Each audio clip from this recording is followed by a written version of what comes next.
Psychopolitics, Neoliberalism and New Technology of Power by Byung Chul Han.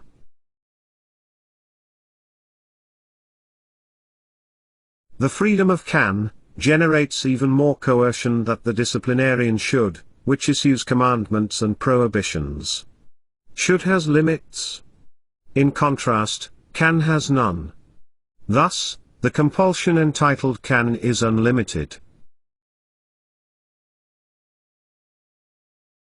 Psychic maladies, such as depression and burnout, express a profound crisis of freedom. They represent pathological signs that freedom is now switching over to manifold forms of compulsion. Although the achievement subject deems itself free, in reality it is a slave. Insofar as it willingly exploits itself without master, it is an absolute slave.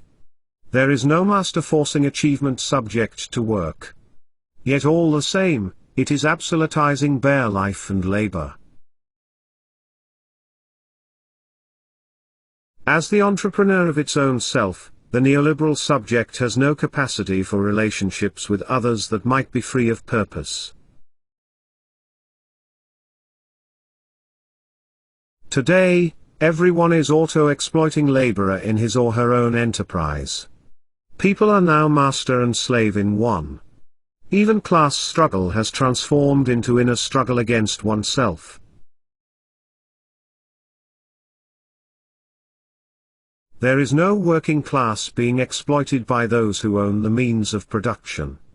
When production is immaterial, everyone already owns the means of production, him, herself.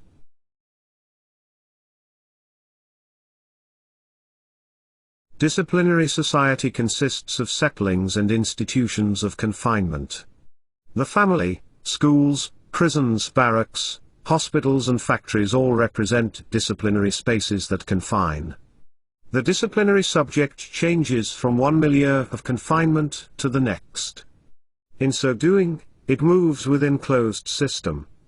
The inhabitants of milieus of confinement can be ordered in space and time. The animal of disciplinary society is mole.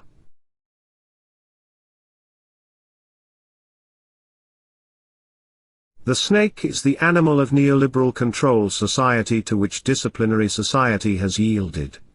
In contrast to mole, the snake does not move in closed spaces. Rather, it makes space by means of its own movement. The mole is a laborer. In contrast, the snake is an entrepreneur. The snake is the animal of the neoliberal regime.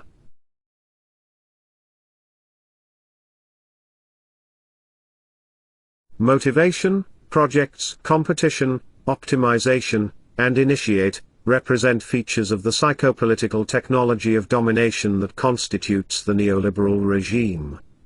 Above all, the snake embodies the guilt and debts that the neoliberal regime employs as instruments of domination.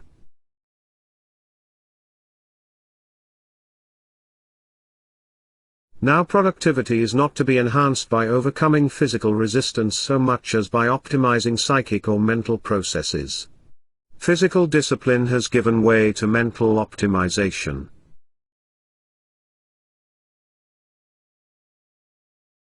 Countless self-management workshops, motivational retreats and seminars on personality or mental training, promise boundless self-optimization and heightened efficiency. They are steered by neoliberal technique of domination, which aim to capitalize not just on working time but on the person him or herself. All attention the individual commands and, indeed, his or her, very, life.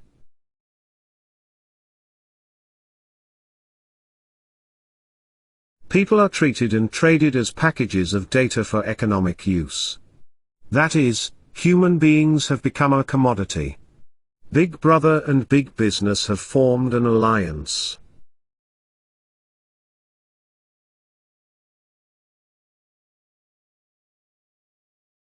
Intelligence means choosing between.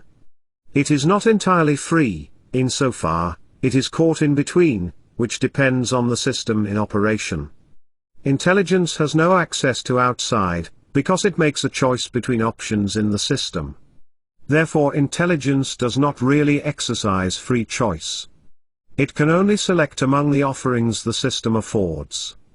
Intelligence follows the logic of the system. It is system immanent. A given system defines given intelligence.